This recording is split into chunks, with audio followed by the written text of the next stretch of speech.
Jadi kalau antara anoda dan katodanya ini sudah saling berhubungan, walaupun sahabat putar bolak-balik di bagian apometernya seperti ini sudah dinyatakan short. Jadi ada dua kapasitor, yang satunya ini sudah hangus seperti ini. Mudah-mudahan sahabat-sahabat kelihatan hangus. Terus yang satunya hanya bolong seperti ini. Oke, sekarang kita coba setelah penggantian beberapa komponen. Sekarang kita coba di sini. Di sini sudah nyala. Sekarang kita coba pencet. Nah, seperti ini. Jadi di sini ada lampu indikator dan Bluetooth-nya juga sudah bekerja. Jadi hasilnya mantap. Jadi tinggal sahabat ikuti video saya berikut ini bagaimana cara penyerpisan sebuah speaker aktif Polytron ini.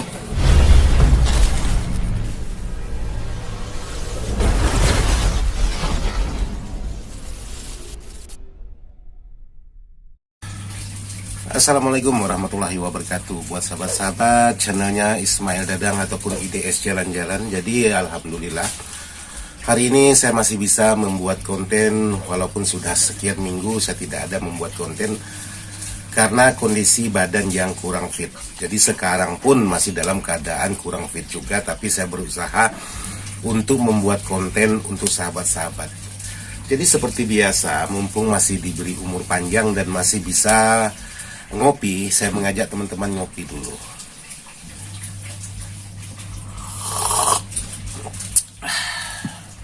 Jadi mohon maaf buat subscribernya Ismail Dadang ataupun IDS Jalan-Jalan, karena sudah beberapa hari ini atau beberapa minggu ini tidak ada membuat konten terbaru. Ya, pokoknya buat sahabat-sahabat jaga kesehatan, jangan sampai mengalami hal-hal yang seperti saya alami. Yang jelas sehat selalu. Jadi video saya kali ini mumpung masih bisa kerja walaupun sedikit kurang fit untuk mengerjakan sesuatu. Oh ya, mohon maaf juga buat sahabat-sahabat yang sudah older power. Mungkin videonya tidak saya buatkan atau barangnya terlambat saya kirim. Jadi sekali lagi saya mohon maaf yang sebesar-besarnya karena pekerjaan memang terbengkalai semua. Karena ya yang namanya kurang sehat ya disyukuri aja, karena selama ini saya tidak pernah mengalami, selama saya membuat konten di YouTube ya sehat-sehat aja. Jadi ya seiring berjalannya waktu ya pasti ketemu hal-hal yang seperti ini. Yang jelas buat sahabat-sahabat jaga kesehatan, jangan memaksakan diri, karena selama ini saya memang kadang-kadang memaksakan diri, tidurnya di tengah malam, istirahatnya kurang karena mengejar pesanan-pesanan sahabat-sahabat. Jadi untuk video saya untuk hari yang pertama saya mengerja atau duduk di belakang ini, saya ingin berbagi untuk mengerjakan salah satu servisan, yaitu di sini ada speaker atau home theater Polytron. Nah, di sini ada pekerjaan yaitu home theater Polytron yang akan saya kerjakan hari ini. Jadi kendalanya untuk home theater Polytron ini menurut informasi yang si pemilik ini tidak mau nyala. Oke, sekarang saya coba memasukkan tegangan.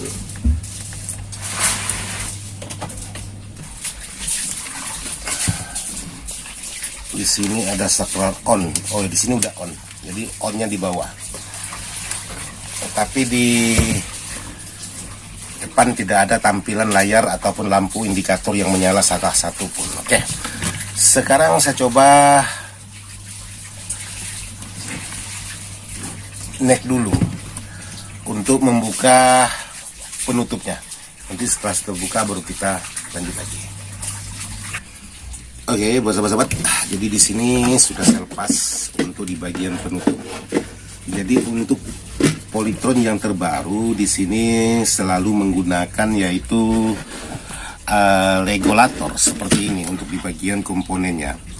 Jadi buat sahabat-sahabat, yang pertama kali harus kita cek untuk mendapatkan sumber penyebab tidak mau nyalanya sebuah speaker aktif Polytron ini. Terutama sahabat bisa cek dulu di sini. Ini kabel tidak saya lepaskan. Ya, sekarang coba saya perdekat lagi.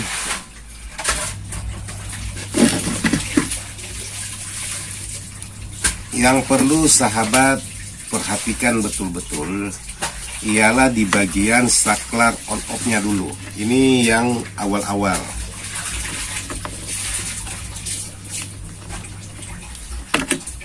Apakah saklar on off-nya ini bekerja atau tidak. Jadi untuk saklar on off-nya posisinya normal seperti ini. Sahabat-sahabat bisa perhatikan di multitester saya.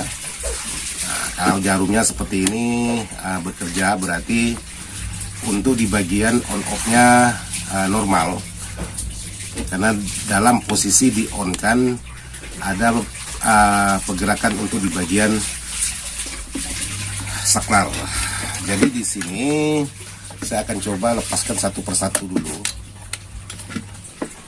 untuk mempermudah pekerjaan.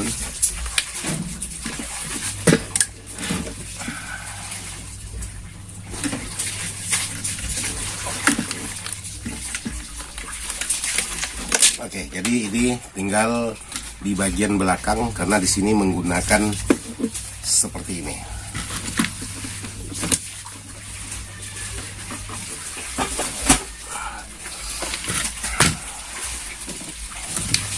Oke, buat sahabat-sahabat. Jadi untuk permasalahan yang ditimbulkan oleh speaker aktif Polytron ini,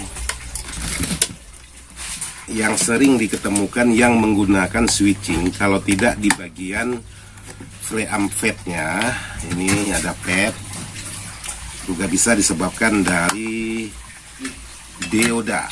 Biasanya seperti itu.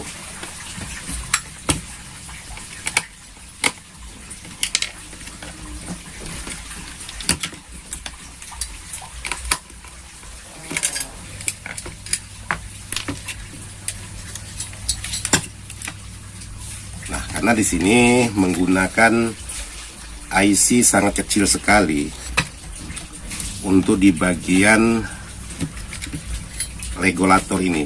Kadang-kadang ini yang suka menimbulkan permasalahan. Tapi sebelum mengambil keputusan apakah IC-nya yang kena atau ada komponen-komponen lain, ada sebaiknya dicek dulu. Karena biasanya juga bisa disebabkan oleh dioda, biasanya seperti itu.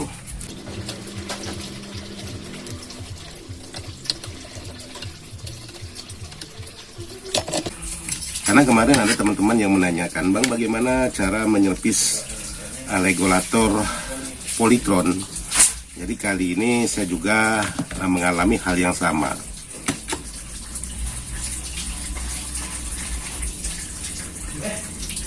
Oke, buat sahabat-sahabat. Jadi di sini ada sedikit saya menemukan kendala.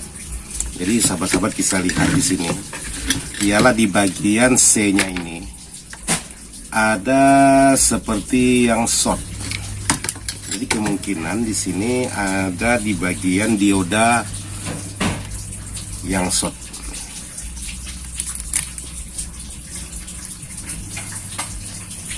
Nah, di sini sepertinya ada salah satu dioda yang short. Saya coba lepas dulu apakah betul dioda ini yang short atau bukan.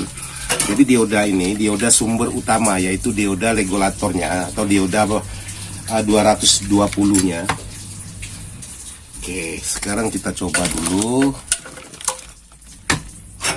Kita cek di bagian dioda, apakah betul dioda ini yang bermasalah atau bukan.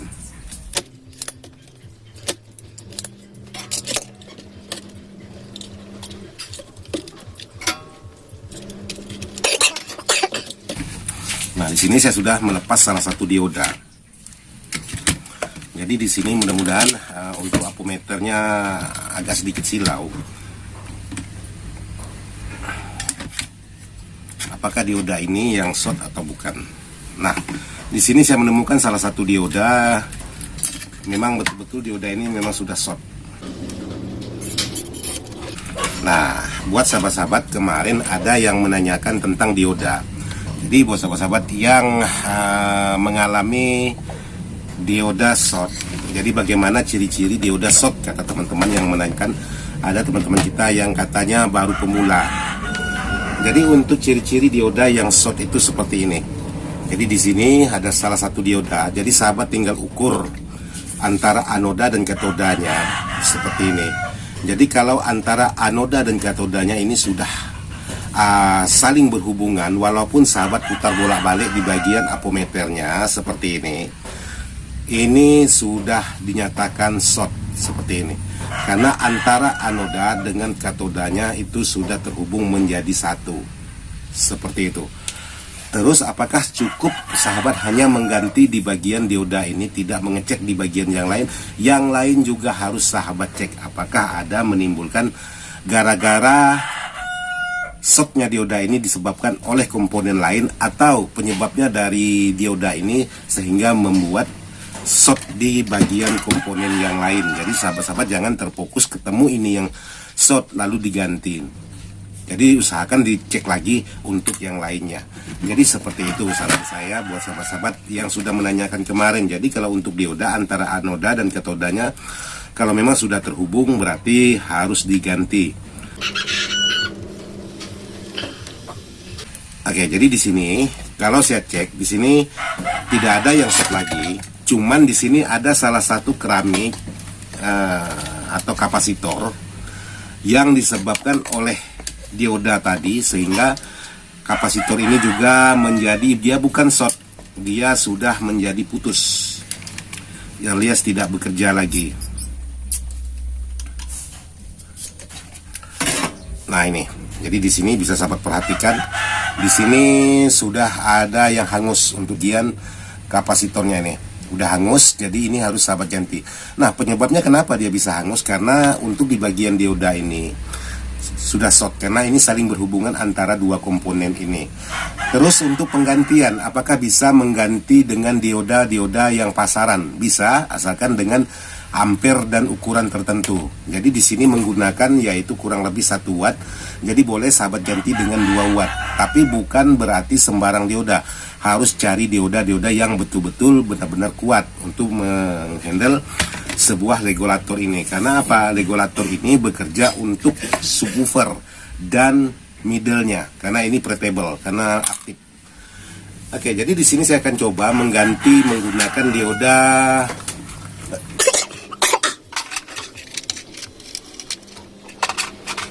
dioda 2 ampere seperti ini. Jadi saya ganti menggunakan dioda 2 ampere. Jadi kemungkinan sahabat-sahabat bisa kelihatan di celah ini. Nah, mudah-mudahan ini jelas kelihatan. Nah, di celah ini sudah ada seperti yang hangus, alias sudah, kalau bahasa Pontianak itu sawang. Nih. Jadi di sini saya coba ganti dengan dioda yang pasaran.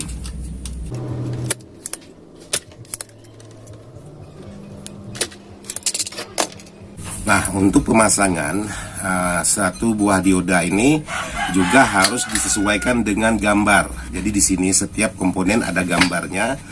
Jadi sahabat tinggal ikut. Saya lupa bang, gambarnya gimana?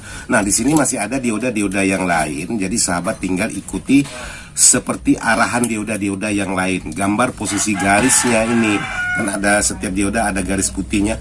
Nah, seperti gambar ini garisnya arahnya kemana? Ya tinggal sahabat ikuti, karena cara kerjanya hampir sama dengan yang sudah terpasang di sini.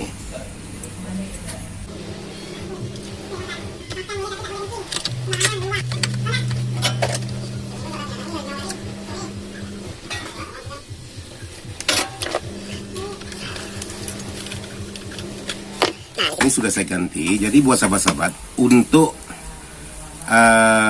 dioda yang sudah diganti ini, jadi di sini setiap regulator untuk penyearahan, jadi ada 2 dioda. Ada baiknya dua-duanya untuk di bagian dioda ini sahabat ganti juga. Karena kenapa? Kadang-kadang sudah cacat. Jadi tidak lama kemudian dioda yang satunya ini juga bisa bermasalah.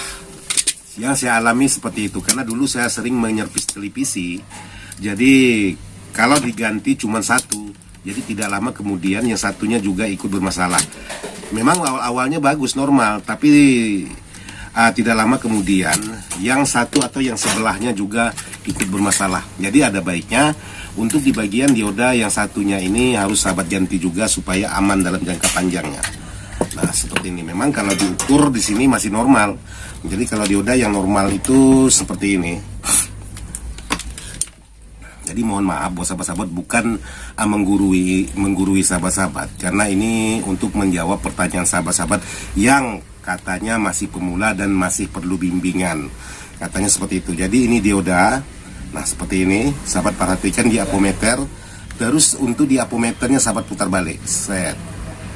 Nah, untuk di bagian kaki yang satu dengan kaki yang satunya tidak ada pergerakan. Tapi kalau dibalik, dia ada menimbulkan pergerakan. Nah, ini dioda yang masih normal. Kalaupun ada pergerakan bukan berarti mentok sampai ke atas, tidak. Ada nilai tertentu yang dikeluarkan oleh apometer. Bagaimana kalau sudah mentok, Bang? Berarti sudah ada kendala. Contohnya yang satunya ini. Yang satunya ini di saat kita ukur, jadi pergerakan apometer itu sangat tinggi sekali. Apalagi kalau sahabat putar balik seperti ini, otomatis dia sudah mentok. Naiknya tinggi itu sudah bermasalah.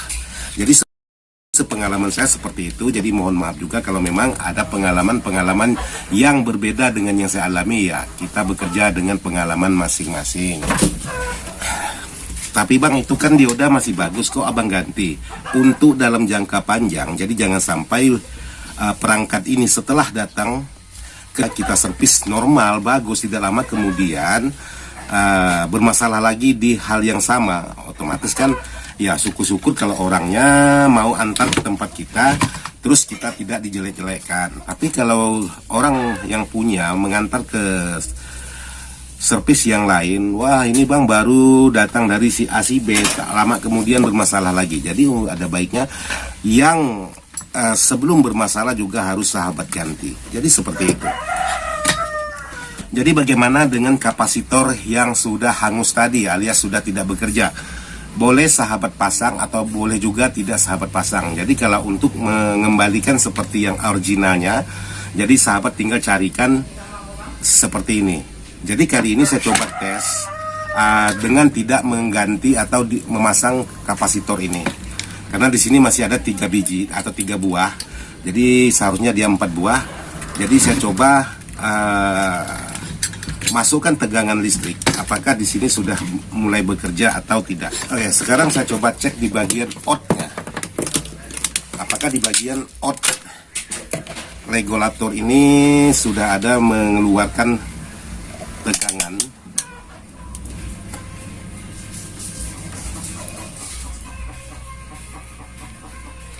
Oke, jadi di sini untuk sumber utama belum ada tegangan yang masuk ke bagian tegangan utama. Jadi di sini kemungkinan di bagian NTC-nya juga bermasalah. Oke, NTC normal.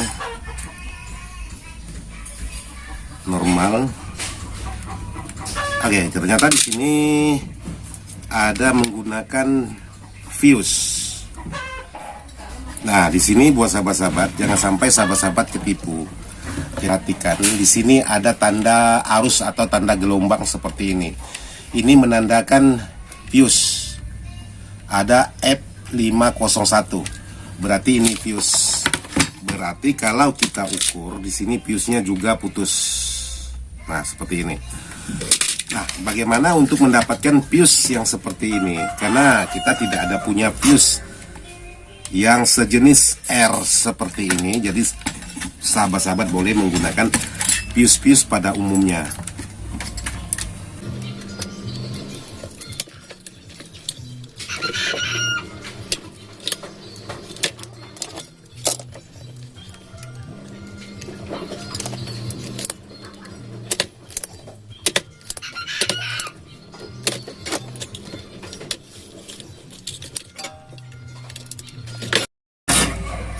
Nah, dia menggunakan fuse sejenis ini. Fuse-nya sejenis ini. Jadi kalau memang sahabat-sahabat tidak ada punya fuse yang seperti ini, jadi sahabat bisa menggunakan alternatif utama. Sahabat bisa menggunakan kabel dahulu seperti ini. Kabel biasa. Jadi ingat, untuk kabel ini jangan mengambil satu kabel. Jadi sahabat bisa bilah untuk di bagian kabel di bagian dalam. Bisa sahabat menggunakan satu lembar. Jadi satu lembar, bukan satu lembar seperti ini, satu lembar isi dari dalamnya seperti ini. Jadi untuk uji coba, jadi sahabat boleh menggunakan satu lembar dulu untuk memastikan. Jadi kalau memang sahabat tidak ada fuse.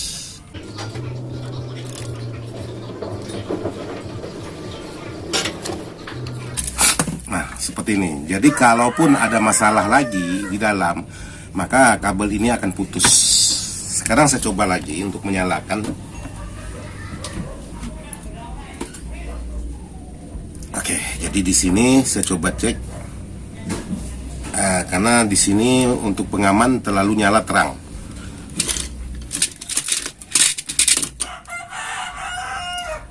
Oke, sepertinya di sini ada yang tidak beres lagi. Karena kenapa? Ada menimbulkan asap. Di sini ada kapasitor yang satunya juga sudah bermasalah. Nah, seperti ini. Nah, di sini. Ini sudah bolong. Nah, ini. Jadi ada dua kapasitor. Yang satunya ini sudah hangus seperti ini.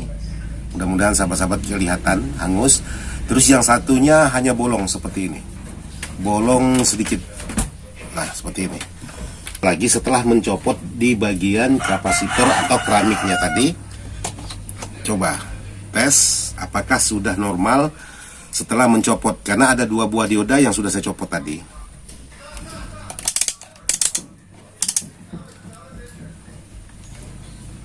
Oke, jadi di sini untuk regulatornya sudah bekerja dengan sempurna. Jadi ada beberapa komponen yang sudah saya ganti, yaitu untuk di bagian regulator. Nah, seperti ini. Jadi ini fuse, dan ini dua buah dioda, dan dua buah kapasitor. Jadi untuk penggantian kapasitor ini harus sesuai dengan kode bawaan. Jadi jangan dirubah. Tapi kalau memang tidak ada kode bawaannya, boleh juga sahabat ganti dengan kode-kode yang lain. Oke, sekarang saya mau mencoba apakah bekerja pada semestinya untuk di bagian regulator yang sudah saya ganti tadi dengan memasang kabel.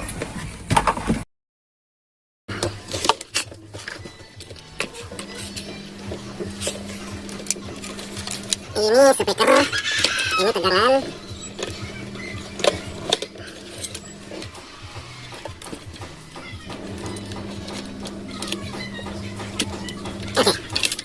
Oke, sekarang saya ingin coba memasang atau mencoba pengetesan apakah sudah bekerja pada semestinya atau belum. Jadi ini perlu sahabat amankan, hati-hati. Oke, jadi di sini sudah nyala. Jadi seperti ini, sahabat-sahabat. Saya coba perdekat.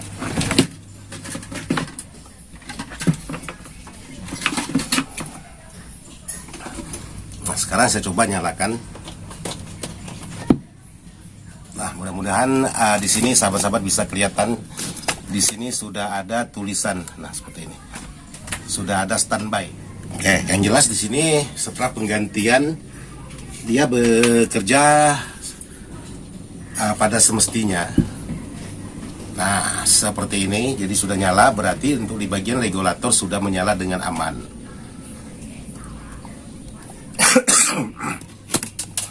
Jadi saya cukupkan sampai di sini aja dulu untuk menjawab pertanyaan sahabat-sahabat, karena durasinya sudah sangat panjang sekali. Mudah-mudahan bisa bermanfaat, dan mohon maaf juga tidak maksud hati untuk menggurui sahabat-sahabat yang lain. Video ini saya buat atas dasar menjawab pertanyaan sahabat-sahabat tentang apa yang sudah ditanyakan. Walaupun pertanyaan ini sudah lama sekali, karena baru ada garapan sekarang, ya baru saya buatkan videonya. Jadi mohon maaf juga buat sahabat-sahabat yang sudah menanyakan. Kalau memang tidak ada garapan, ya bagaimana saya mau membuatkan videonya. Pas sekarang ada garapan, saya buatkanlah videonya. Semoga bisa bermanfaat. Sekian dan terima kasih. Wassalamualaikum warahmatullahi wabarakatuh.